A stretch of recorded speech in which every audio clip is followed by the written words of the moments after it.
Have you ever had one of those days where you wake up and you feel like there's opposition hitting you from every angle? Man, I have. And I was not prepared for the onslaught of that opposition. And then I allowed guilt to take over. Guilt took residence because I let the situation control everything about me. It brought me down, and quite frankly, it ruined my day. Guilt is never good. But I have to admit that I've learned a lot from guilt. For one, I've learned that God is always with me. He's still there during my storm. And He has an abundance of grace.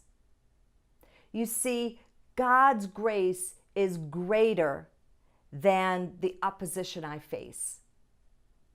His grace is greater than my guilt. His grace is more powerful than my guilt. His grace brings us freedom, and His grace ushers in the peace smack in the middle of our storm.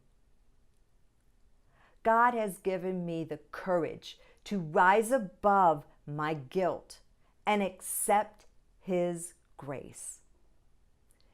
You know, there's a scripture that reminds me of the abundance of God's grace. It's found in 2 Corinthians 12, verse 9, and it says, "My grace is sufficient for you, for my strength is made perfect in weakness." So when you are weak, pray and remember that God's grace is sufficient for you. He hears our voice and He will answer our prayers. Be encouraged. Grace is greater than guilt. Thank you for joining me for my prayer moments with Jan.